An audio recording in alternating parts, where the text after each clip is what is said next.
Irmãos, quero convidar vocês que abram suas Bíblias.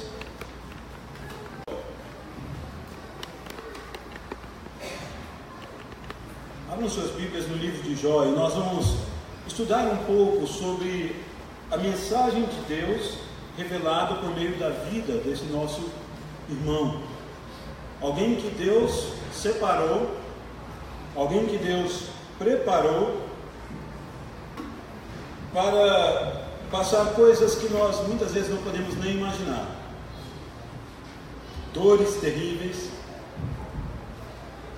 um coração às vezes dilacerado, mas que Deus ainda assim utilizou e utiliza hoje para ensinar ao nosso coração.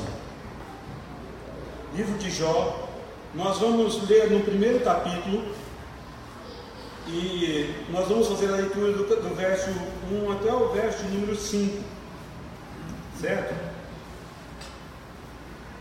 Jó, capítulo 1, do primeiro verso até o verso de número 5. Coloque sua atenção à leitura da palavra do nosso Deus. Havia um homem na terra de Uz, cujo nome era Jó, homem íntegro e reto, temente a Deus e que se desviava do mal. Nasceram-lhe 7 filhos e 3 filhas. Possuía 7.000 ovelhas, 3.000 camelos, 500 juntas de bois e 500 jumentas. Era também muito numeroso o pessoal a seu serviço, de maneira que este homem era o maior de todos os do Oriente. Seus filhos iam às casas uns dos outros e faziam banquetes, cada um por sua vez, e mandavam convidar as suas 3 irmãs a comerem e beberem com eles. Decorrido o turno de dias de seus banquetes, chamava Jó a seus filhos e os santificava. Levantava-se de madrugada e oferecia holocausto segundo o número de todos eles, pois dizia: talvez tenham pecado os meus filhos e blasfemado contra Deus em seu coração. Assim o fazia Jó continuamente. Vamos orar uma vez mais? Deus, estamos diante da sua palavra e o que o nosso coração deseja, Pai, nessa noite é que o Senhor esteja falando conosco, que o Senhor esteja tratando no nosso coração aquilo que deve ser tratado, que o Senhor esteja trazendo à nossa memória aquilo que por muitas vezes nós esquecemos, de toda a graça e todo o favor do Senhor.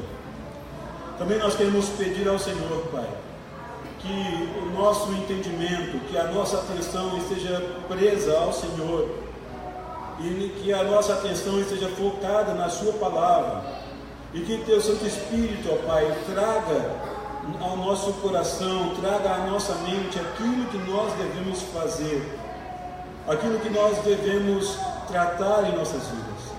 Esse é o nosso desejo nessa noite e assim nós oramos em nome de Jesus. Amém. Quando nós observamos o texto de Jó, e se você observar o livro como um todo, geralmente é um texto, é um livro que nós colocamos uma determinada aura de sofrimento sobre ele. Jó geralmente é visto pelo seu leitor primário como aquele livro que fala do sofrimento de alguém, um homem que sofreu demais, um homem que passou por muitas necessidades, um homem que passava por desventuras após desventuras, que foi caluniado por seus amigos, e tudo isso nos parece fazer sofrer de alguma forma, pelo que muitas vezes, e eu digo por experiência própria, nós queremos terminar logo a leitura desse livro, porque parece que o foco é sofrimento. Mas, meus irmãos, quando nós começamos a estudar esse livro juntos, com os jovens no discipulado, nós começamos a observar alguma coisa muito diferente. Deus agindo na vida de alguém de uma maneira incrível. Deus tratando coisas que nós nem imaginávamos que poderiam ser tratadas. E o foco que eu gostaria de dar, não somente nessa mensagem de hoje, mas em todas as mensagens que eu puder fazer esse ano, é sobre os relacionamentos tratados à luz de Jó. Os relacionamentos tratados à luz de Jó. Se você observa comigo aí no primeiro capítulo, nós temos algo que está focado em um relacionamento entre Deus e Jó. O que Jó fazia perante Deus e também como Deus testemunhava acerca de Jó. Depois nós podemos observar um pouco mais adiante, na segunda parte desse capítulo, como Jó ele se relaciona com Deus agora no meio da dor, no meio do sofrimento. Depois nós observamos qual é o relacionamento existente entre Deus e Satanás. Como isso se dá? Será um relacionamento entre Deus e Satanás? Meus irmãos, nós vamos ver que existe sim. E é um relacionamento que deve ficar muito claro na minha e na sua mente, para que nós saibamos a quem nós servimos e para que nós entendamos quem é o nosso inimigo. Também vemos relacionamentos interpessoais, amigos que de certa maneira querem consolar Jó, mas que terminam por caluniá-lo, que terminam por desanimar ele em tempos difíceis. E ao final do livro, nós percebemos o que Deus revela a Jó acerca de si. E como Deus responde às questões que Jó levanta. Tudo isso nós podemos observar então como acontecem esses relacionamentos entre um servo de Deus, que tinha uma família estável, que tinha uma reputação boa, e que perde tudo, inclusive a própria saúde, mas que também é tratado por Deus e recebe de Deus a alegria de ver quem Deus é, não apenas de ouvir. Então esse primeiro texto que nós lemos aqui, ele trata um pouco sobre a questão do relacionamento de Jó com Deus e acerca de como ele se comporta diante de Deus. E eu gostaria que você pensasse um pouco como o meu relacionamento com Deus, como ele se dá, como é esse relacionamento quando tudo vai bem. Esse primeiro texto, ele trata um pouco sobre isso. Como é o meu relacionamento com Deus quando tudo vai bem. E ao centro então dessa informação nós temos Jó. E o autor do livro de Jó, um narrador aqui, que nós não podemos precisar quem é, mas que, inspirado pelo Espírito Santo, faz uma biografia verdadeira, uma biografia fidedigna. Então ele trata sobre quem é esse personagem, como ele se apresenta diante de Deus, como ele se relaciona com os seus filhos, como ele se relaciona com aqueles que o servem. Vejam comigo então, no primeiro verso, o que nós podemos observar. O texto fala da seguinte forma: havia um homem na terra de Uz, cujo nome era Jó, homem íntegro e reto, temente a Deus e que se desviava do mal. Pelo fato de não haver aqui, nesse primeiro verso, e não haver no livro, algo que explique melhor quem Jó era, como nós geralmente apresentamos às pessoas. Esse é o fulano de tal, filho de fulano, ou pai de Beltrano. Geralmente a nossa apresentação vai nessa direção. Mas o autor desse livro, ele escolhe começar essa biografia falando algo um pouco mais profundo acerca de Jó. Não apenas quem são seus pais, ou alguma coisa nesse sentido, ou qual é a sua influência, qual é o seu grau entre os magistrados da época, mas ele fala de quem Jó é. E nós podemos observar aí, eu vou pedir então que vá passando, aqui eu acho que não está dando muito certo. Então, o foco que nós temos é o livro de Jó, e dentro do personagem Jó, a primeira pergunta é: quem Jó é? Quem é este homem? Quem ele é diante de Deus? Quem ele é diante dos homens? Quem ele é naquela sociedade? Vejam ainda quando nós observamos o primeiro versículo, fala que ele era um homem da terra de Uz.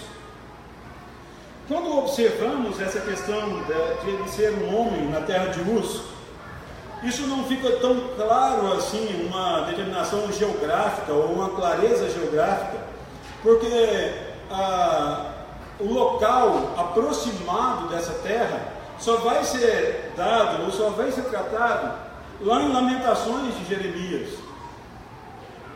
E geralmente quando é colocada a questão de Uz, é colocado como uma ligação com Edom, ou com as terras de Edom. Por isso, então, muito provavelmente, Uz seria algo que estava relacionado com as terras de Edom, não importando se a delimitação de Uz vem antes ou depois da delimitação de Edom, mas quando Jeremias ele trata acerca de Uz, ou ele fala acerca de Uz, ele faz essa relação. Quando nós observamos também uma outra possibilidade acerca dessa região, acerca de como Jó ele é delimitado, ele é tratado nesse contexto geográfico, podemos observar como, por exemplo, o texto de Gênesis, no capítulo de número 36, o verso 28, que Uz ele fazia parte da descendência de Edom. Por isso, então, nós temos uma determinada região que muito provavelmente estava ali no deserto, e era uma região que não era tão produtiva assim, mas que gerava ou demandava de seus habitantes um trabalho contínuo. Essa é a primeira definição. Essa é o primeiro elemento a ser tratado da vida de Jó, falando que ele vem dessa terra. Mas isso nos ajuda a colocar Jó dentro do espaço-tempo da Bíblia. Isso nos ajuda a ver Jó dentro do contexto bíblico. Isso eu falo porque alguns autores, inclusive alguns comentaristas bíblicos, tentam falar que Jó não necessariamente existiu como personagem. Essa linha, que é uma linha liberal, ela tenta colocar que Jó não poderia existir alguém que sofreu tanto, não poderia existir alguém que tenha passado por tantas mazelas e ainda assim mantido uma fé em Deus. Então Jó é apenas um exemplo. Já no primeiro verso, nós temos uma visão contrária a isso. Jó era alguém que fez parte do povo de Deus, e geograficamente ele é definido. Ainda no primeiro verso, ele é citado ainda duas coisas acerca de Jó. Vejam aí na continuação do verso. Ele era da terra de Uz, o seu nome era Jó. Fala que ele era um homem íntegro e reto. Ora, falar que Jó era íntegro e reto, está se falando de quais eram as suas características morais. E falar de moralidade no nosso país hoje é difícil, né? Nós culturalmente perdemos o conceito do que é um cidadão moral. Culturalmente nós perdemos o conceito daquilo que é o certo e o errado, porque queremos alargar as possibilidades para cometermos tudo aquilo que a nossa mente e o nosso coração quiser fazer de erro. Esses dias eu estava ouvindo de um irmão, de um cristão, como ele podia fazer, por exemplo, conversões indevidas no trânsito e ainda estar tranquilo de que aquilo não era pecado. Então, meu irmão, você está desrespeitando uma lei de trânsito.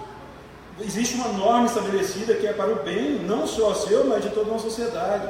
Mas se eu não ofendi ninguém, se eu simplesmente fiz aquilo ali, fiz aquela... E eu vou colocar o nosso termo goianada mesmo, porque eu sou goiano, então não vou falar de nenhum outro grupo do nosso país, como nós geralmente fazemos.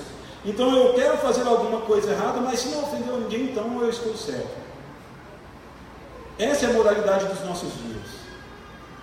Mas o autor aqui do livro deixa bem claro que Jó era alguém diferente. Vejam que quando é observado a vida de Jó, fala que ele era um homem íntegro e reto. Quando se trata a questão da integridade, ela aponta para uma completude, algo que é completo, alguém que em nenhuma das áreas de sua vida, ou que não é, de certa forma, acusável. Explico melhor. Quando nós observamos os nossos magistrados, e você queira aceitar ou não, grande parte deles são éticos. São pessoas que tentam utilizar a lei da maneira correta. E quando nós observamos esses nossos magistrados, ali onde ele está trabalhando, ele vai fazer de tudo o mais próximo possível da lei, para que a justiça seja estabelecida. Embora você e eu estejamos tão desanimados com o nosso contexto político, com o contexto de justiça no nosso país, essa é uma verdade que nós precisamos reconhecer. Mas quando esse mesmo magistrado, quando essa pessoa que defende o bem, ela está na sua casa, ou no seu convívio diário, ou na sua relação com os seus empregados, por exemplo, ele quebra uma das leis, ele desrespeita as regras de convivência da sociedade, essa pessoa já muitas vezes é tomada da seguinte forma: bom, lá no fórum, lá na magistratura ele pode ser alguém incrível, mas pessoalmente é uma pessoa terrível. E isso também aponta muitas vezes para nós como cristãos. Somos cristãos, nos dizemos cristãos, ouvimos músicas cristãs, participamos de uma comunidade que é verdadeiramente cristã, que estuda as Escrituras, que crê em Cristo, mas que muitas vezes nas nossas relações pessoais nós somos acusáveis, nós nos tornamos objeto de crítica, e ainda diz que é cristão. Bom, se você não ouviu isso de você mesmo, certamente você já ouviu isso de alguém. E entenda, se você ouviu isso de alguém, provavelmente isso também, alguém falou isso de você. Nós estamos sujeitos a tudo isso. Mas algo no caráter de Jó apontava para alguém que cuidava dos detalhes de sua vida. Moralmente era alguém que procurava estar íntegro na presença de Deus. E aqui eu tenho que explicar esse termo de uma maneira melhor, porque senão podemos correr o risco de achar que Jó não tinha pecado. E aí nós vamos até o final do livro e vemos que, como em tudo isso Jó não pecou, parece que Jó não peca, né? Alguém que não tem erro.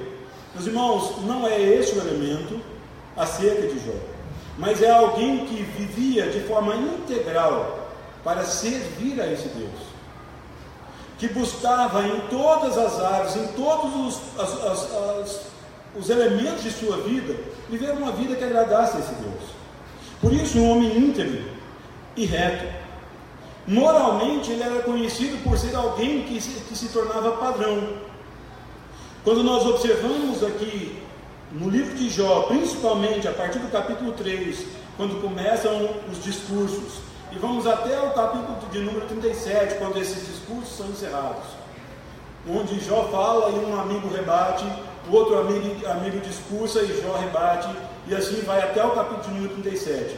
Quando nós observamos esses capítulos todos, vemos que Jó se coloca diante de Deus como alguém que pecou sim, que peca, que tem erros, mas que também sabe que fez o que é reto perante Deus, mas que principalmente sabe que tudo aquilo que ele está vivendo, não está vivendo porque Deus está castigando um pecado oculto, porque ele já o havia confessado diante de Deus. Ele sabe que a sua relação diante de Deus é uma relação próxima, ao ponto de Deus claramente falar com ele e ele responder a esse Deus. Vemos então uma relação próxima e que é refletida na sua vida moral. Alguns de seus amigos tentam acusar Jó de ser aquela pessoa que fala tudo muito bonito, mas que despreza o pobre, aquele que não cuida daqueles que estão sob a sua tutela. E Jó categoricamente fala: eu não sou assim. Eu tenho certeza que esse não é o pecado que eu cometo, porque eu auxilio aqueles que têm necessidade. Ele tinha razão, ele tinha noção daquilo que ele vivia, de modo que ele era conhecido por ser um homem íntegro e reto, características morais. E ainda no final desse verso nós observamos que outras características, outra definição acerca de Jó é colocada, e é uma definição espiritual. Vejam, além de ser um homem da terra de Uz, além de ser íntegro e reto, a continuação do verso fala: um homem temente a Deus e que se desviava do mal. Essa é uma definição espiritual acerca de Jó. Ele não era moralmente ético por si só. Ele não era um padrão para a sociedade apenas para que cumprisse a lei, mas ele era um homem temente a Deus e um homem que se desviava do mal. O temor do Senhor, e o fato dele estar atento à maldade que existia no seu próprio coração, para que ele não sucumbisse às suas artimanhas. Um homem que vivia diante de Deus, um homem que espiritualmente era sadio, alguém que é colocado então na história bíblica, alguém que tem um contexto social, um contexto moral relevante, e alguém que espiritualmente é um servo de Deus. Esse é Jó. Então, se nós podemos perguntar quem era Jó, essa é a primeira definição. Uma definição que parte do ponto geográfico, moral e espiritual. Quando nós observamos principalmente suas características espirituais, o fato dele ser temente a Deus e se desviar do mal, isso é um testemunho que não apenas o autor do livro de Jó dá acerca dele. Vai comigo, segue aí alguns versículos adiante e veja lá no verso 8, ainda do primeiro capítulo, quando Deus está falando com Satanás. Vamos ler a uma só voz, o verso número 8. Perguntou ainda o Senhor a Satanás: observaste o meu servo Jó? Porque ninguém há na terra semelhante a ele, homem íntegro e reto, temente a Deus e que se desvia do mal. Ainda no capítulo de número 2, lá no verso de número 3, nós observamos também isso. Perguntou o Senhor a Satanás: observaste o meu servo Jó? Porque ninguém há na terra semelhante a ele, homem íntegro e reto, temente a Deus e que se desvia do mal. Esse testemunho acerca de Jó não é um testemunho apenas de um autor que está querendo deixar claro, ou enaltecer os atributos de quem ele está fazendo a biografia. Mas nós observamos que o próprio Deus dá um testemunho acerca do nosso irmão. É o próprio Deus que testemunha sobre a vida de Jó. Quando nós podemos observar um pouco mais adiante, vemos que Jó, então, ele mantém essa integridade mesmo no meio da provação. Ele continua temendo a Deus mesmo em face à morte iminente, como ele julgava. E a pergunta que eu gostaria de colocar para você nesse momento: quem é você diante de Deus? Quem é você diante dos homens? Se Deus fosse apresentar você, como ele faria?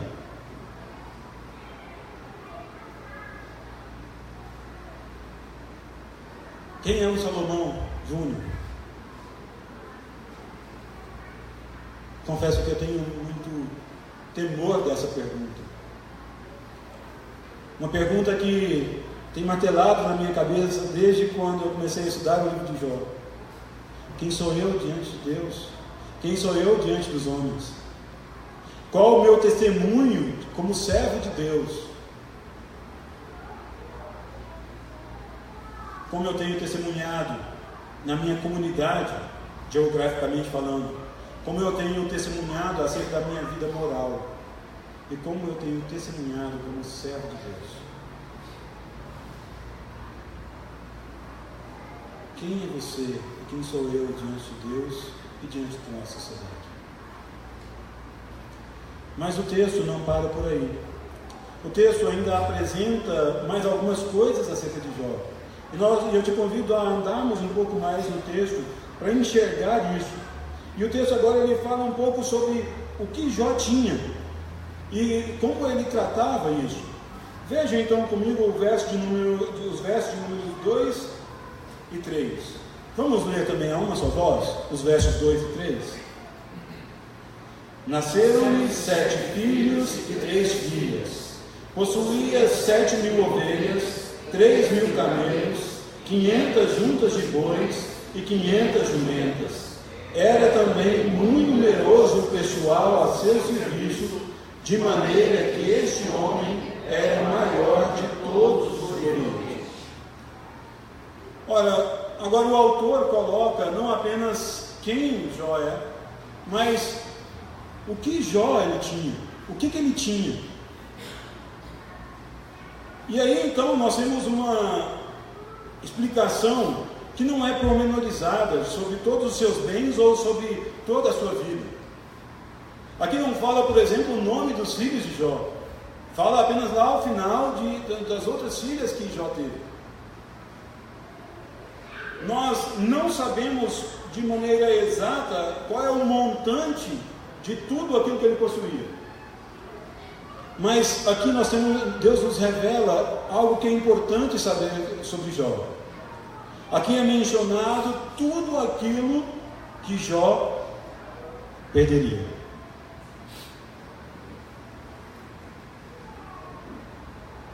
Aqui o autor menciona todos os elementos perdidos por Jó por meio das provações que sucederam a ele. Veja, ele tinha uma família, então ele tinha 7 filhos e 3 filhas. Ele também tinha animais, ele tinha gado, e aquilo representava a riqueza. De modo que ele era alguém que, de certa forma, era relevante na sua sociedade. Era alguém que tinha bem, sim, que era conhecido. O próprio autor fala que ele era alguém que ele era o maior de todos os do Oriente. Então ele era conhecido não apenas no seu local, mas ele era conhecido na região. Ele fala também dos servos que Jó tinha. Irmão, se você observa comigo, a partir do verso número 13 desse mesmo capítulo, do verso 13 até o verso de número 19, Deus retira de Jó cada um desses bens, cada um desses elementos que são atribuídos a Jó. Os bois, jumentos, todos os seus animais, os seus servos e servas são atingidos, e por último, todos os seus filhos são mortos. Mas algo que torna isso ainda mais claro, algo mais vívido na minha vida, ao analisar a vida de Jó, é que Jó aqui, ele não é mensurado apenas pelo que ele tinha. Também ele não vai ser mensurado por aquilo que ele perdeu. Mas Jó, ele vai ser mensurado por quem ele é diante de Deus. Tudo isso que Jó tinha, tanto os filhos, quanto os bens, quanto os servos ao seu redor, eram bênção da parte de Deus. Eram presentes de Deus, concedidos a Jó para a glória de Deus. E isso fica claro quando nós observamos lá no verso de número 20. Depois que Jó perdeu tudo isso, todos os seus bens, perdeu os seus servos, perdeu os seus próprios filhos, estava num luto terrível. Então Jó mostra que ele não pode ser medido pelo que ele tem apenas, ou pelo que ele tinha. Vejam o que Jó fala. Então Jó se levantou, rasgou o seu manto, rapou a cabeça e lançou-se em terra e adorou. E disse: nu saí do ventre da minha mãe e nu voltarei.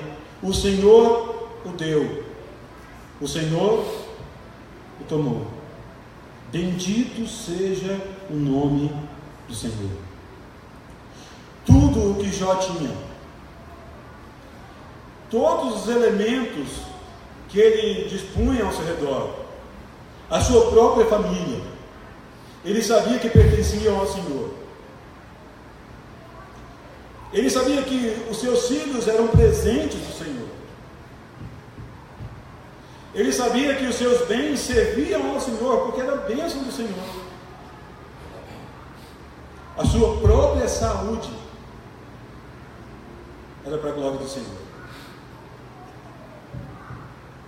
Então, se primeiramente nós vimos quem Jó era diante de Deus e diante da sociedade que ele vivia, agora nós vemos o que ele tinha. E a pergunta que deve ficar na minha e na sua cabeça, aplicando esse ponto, é: e você e eu? O que nós temos? O que nós temos recebido de Deus? E o que nós temos feito com isso? Veja, em épocas de crise, é muito fácil nós esquecermos com o que Deus tem nos abençoado. Em épocas de crise, é muito fácil nós nos esquecermos de todo o bem que Deus tem feito em minha vida e na sua vida. Mas basta alguém próximo perder o emprego, que nós nos lembramos claramente como é bom trabalhar. Esquecemos de agradecer a Deus a saúde dos nossos filhos, mas quando um deles adoece, nós ficamos quase loucos e pedimos: Senhor, que o outro também não adoeça, que a gente consiga resolver aqui e agora ter saúde. Nós constantemente precisamos nos lembrar quem nós somos diante de Deus. Nós precisamos nos lembrar o que nós temos recebido do nosso Deus. Quais são as bênçãos que Deus tem derramado na sua vida? O cântico que nós cantamos, o hino que nós cantamos, ele trata exatamente sobre isso. Sobre contarmos as bênçãos e dizermos quanto elas são grandes e como elas são inesgotáveis. Irmãos, nós podemos nos reunir num país com liberdade religiosa, Nós podemos nos reunir como povo de Deus, nós podemos transmitir o nosso culto pela internet sem recebermos nenhum tipo de ameaça. Nós podemos testemunhar do amor de Deus a quem quer que seja, sem sermos afligidos ou presos por isso. Bênção de Deus. Nós podemos fazer parte dessa comunidade que foi alvo do amor de Cristo. Nós somos igreja de Deus, nós somos agrupados, ajuntados por Deus, para estarmos aqui nesse local de reunião. Isso é bênção de Deus. Você tem a sua família, você tem amigos, você tem irmãos, todas essas são bênçãos de Deus, e a pergunta é: o que nós fazemos? Como nós enxergamos todas as bênçãos que Deus tem nos dado? Porque até agora o que observamos aqui na vida de Jó aponta sobre alguém que tinha vários bens, tinha família, era alguém que estava próximo de Deus, e certamente os seus bens, a sua própria família, servia aos propósitos do Senhor.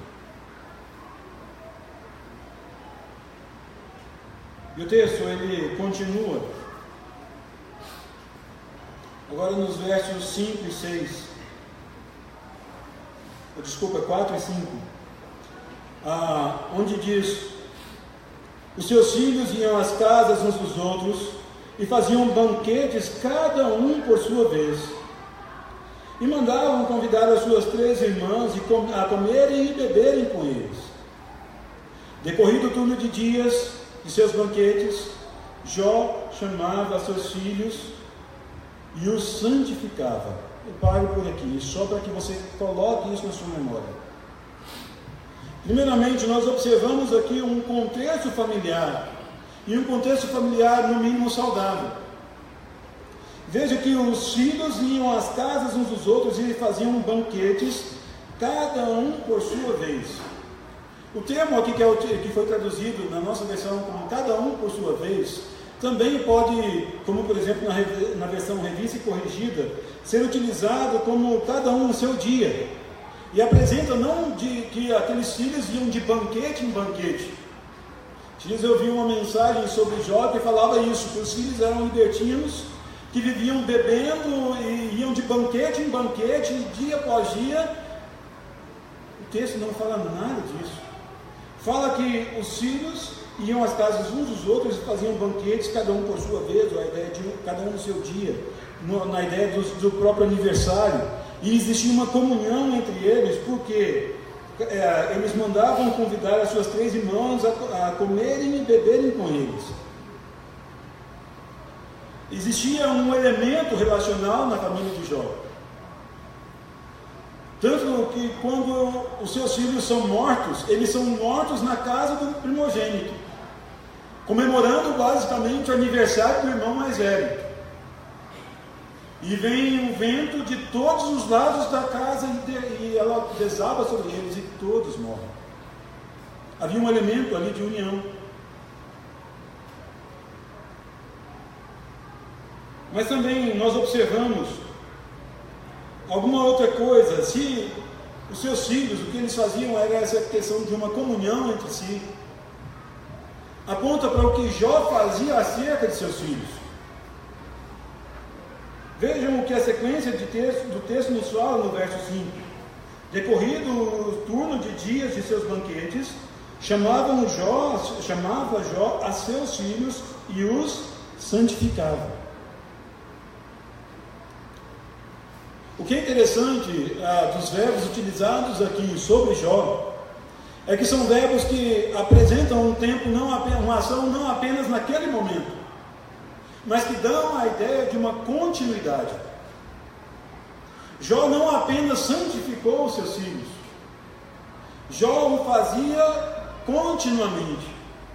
No final do verso 5, nós observamos exatamente isso. Assim o fazia Jó continuamente. Ele chamava os seus filhos e os santificava. E ele fazia como você pode observar ainda no verso número 5, ele levantava de madrugada, oferecia holocausto segundo o número de todos eles, porque ele dizia: talvez tenham pecado os meus filhos e blasfemado contra Deus em seu coração. A atitude de Jó é uma atitude continuada, é uma atitude de zelo para com os seus filhos, um zelo espiritual para com os seus filhos. Ele temia que os seus filhos em algum momento desobedecessem ao Senhor ou blasfemassem contra Deus. E ele tanto os santificava, observe que isso envolvia a vida dos seus próprios filhos, mas que também ele sacrificava e ele oferecia holocaustos por eles. Jó intercedia por seus filhos. Ele zelava pela vida espiritual dos seus filhos, porque ele temia verdadeiramente que os seus filhos pecassem contra Deus.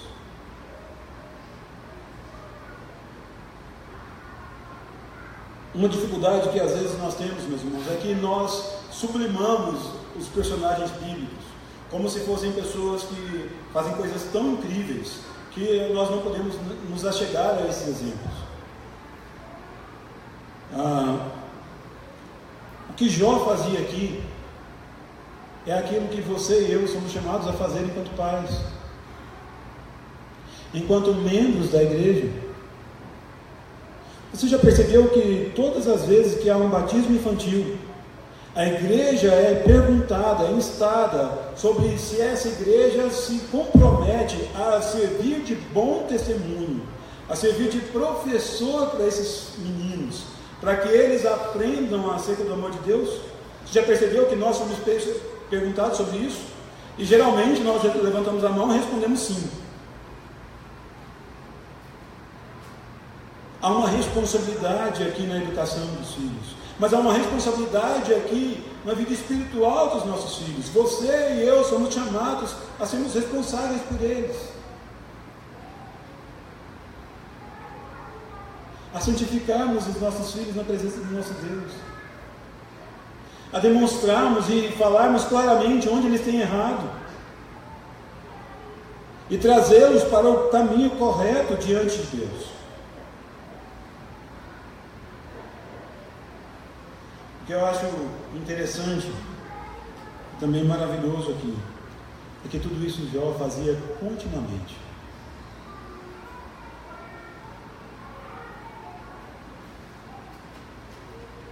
E o que eu acho mais interessante ainda é que ele não fazia isso porque ele era um super crente,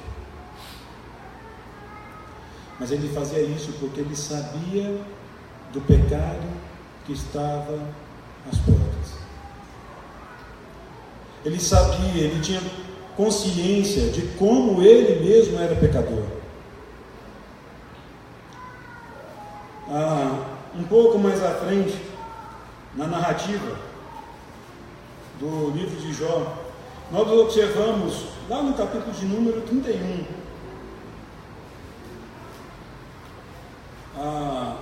nós observamos que Jó entende que ele tem dificuldades,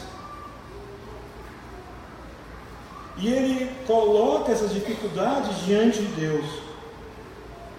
Ele sabe do pecado que está à sua frente, e ele coloca de uma maneira clara mecanismos que o ajudem a vencer essas dificuldades, sempre confiados em Deus. Veja como ele começa o capítulo de número 31. Fiz aliança com os meus olhos, pois como eu os fixaria numa donzela? Que porção, pois, teria eu do Deus lá de cima, e que herança do Todo-Poderoso desde as alturas? E ele vai tratando sobre como ele conhece o seu pecado, como ele conhece a sua vida, e como ele deve zelar para viver de maneira digna. O Senhor é quem ele serve.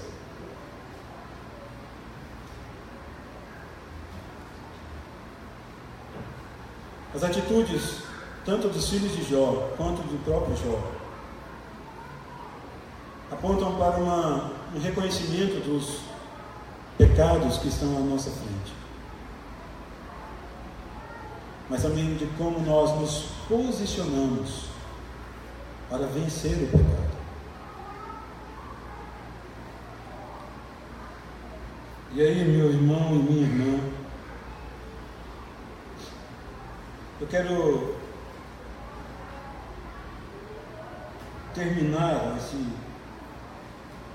primeiro sermão sobre o livro de Jó com alguns questionamentos sobre a nossa vida, sobre o nosso relacionamento com Deus. Tudo isso que se passou na vida de Jó é tratado quando ele estava muito bem, quando as coisas estavam tranquilas, quando as vacas eram gordas, quando havia mantimento, quando a sua saúde era boa, quando ele era reconhecido como o maior dos do Oriente, ou dos filhos do Oriente.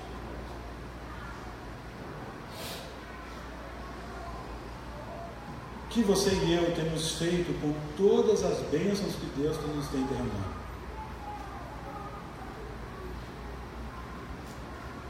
E, meu irmão e minha irmã, eu quero que você pense também em um determinado elemento.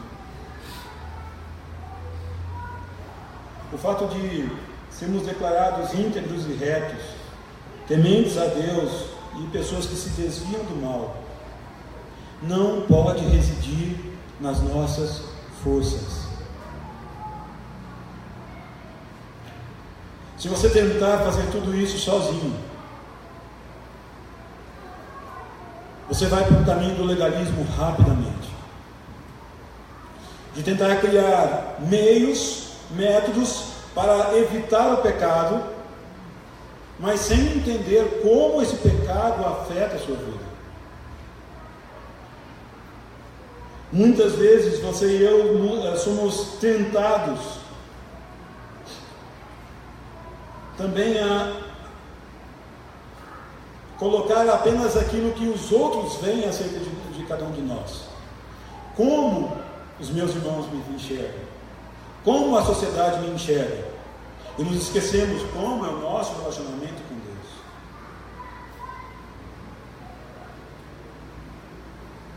Meus irmãos, um pouco mais à frente nós vamos ver que em toda tribulação, que em toda perseguição que Jó sofreu dos seus chamados amigos, que em toda dor que ele sofreu, havia uma única esperança.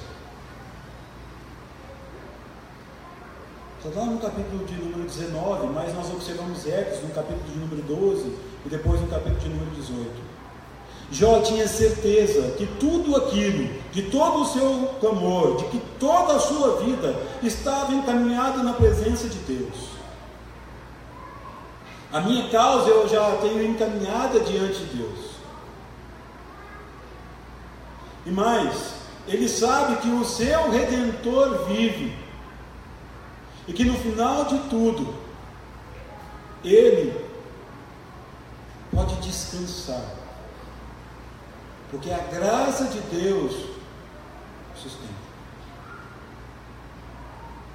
Você e eu não podemos incorrer no erro de olhar para Jó e falar: esse é o meu herói.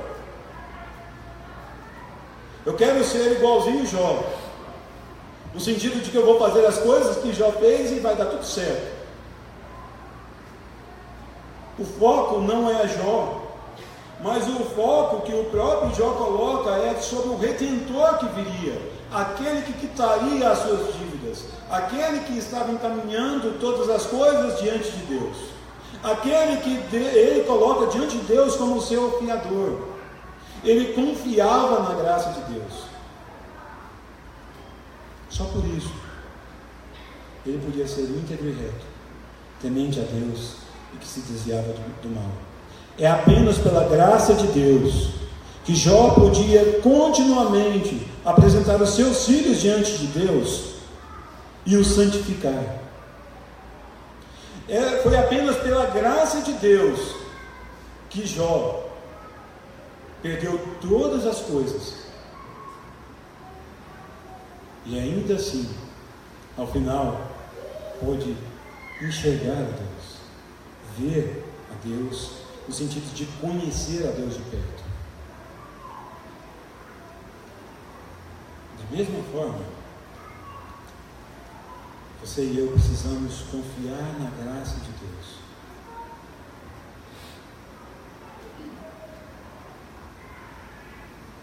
Sabe como Deus, Ele te declara: esse é meu filho, ele foi salvo pelo sangue de Cristo Jesus.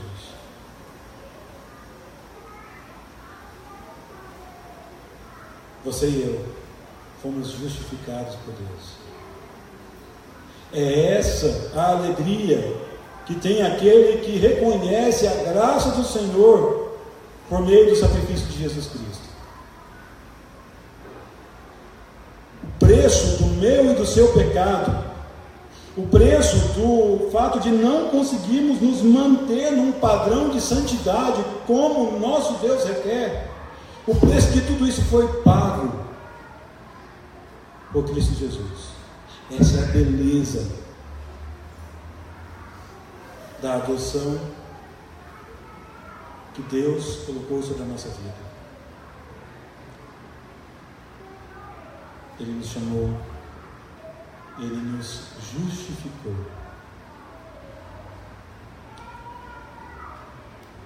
E também confiados nessa graça, nós vamos fazer com que tudo aquilo que o nosso Deus nos dá sirva para a glória dele.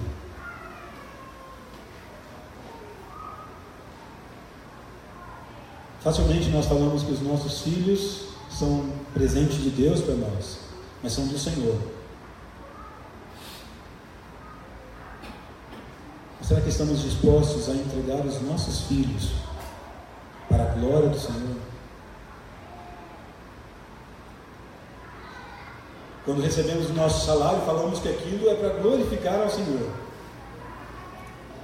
Mas será que nós estamos dispostos a empregar isso para a glória do Senhor? É o que Deus nos tem dado, meus irmãos. A sua família é para a glória do Senhor. E nós só podemos fazer isso se estivermos confiados na graça. É a graça de Deus que nos permite servir.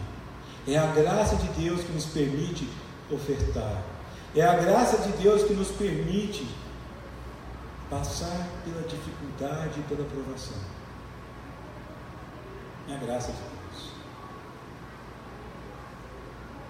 E por último, se você que nos ouviu nessa noite ainda não tem essa esperança,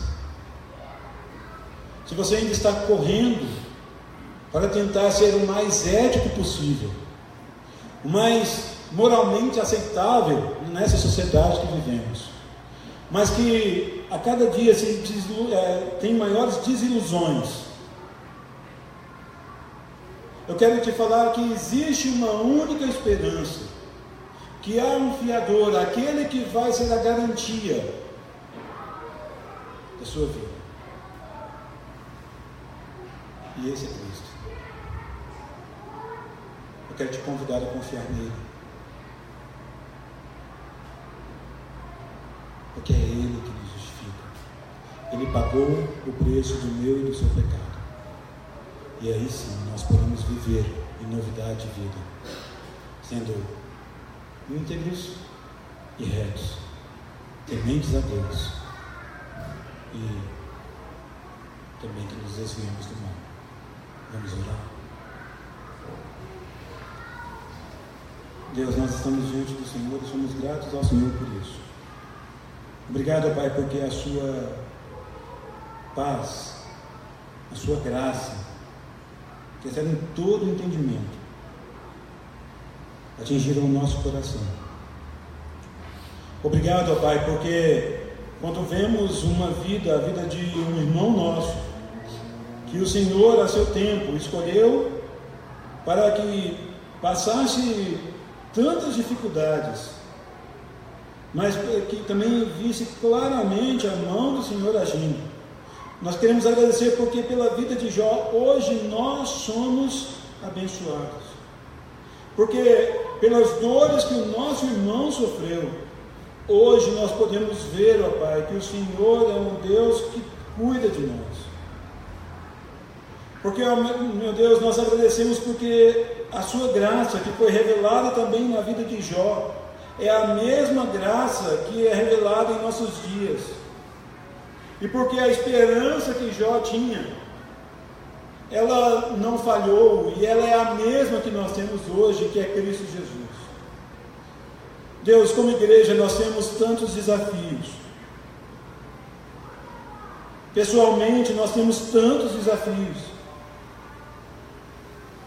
Pai, nós queremos ser pessoas íntegras, pessoas coerentes, numa sociedade que não tem valores, que tem os seus fundamentos destruídos. Deus, nós queremos ser servos fiéis ao Senhor,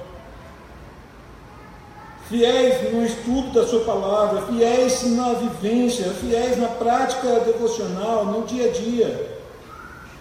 Queremos ser fiéis, ó Pai, em apresentarmos os nossos filhos diante do Senhor.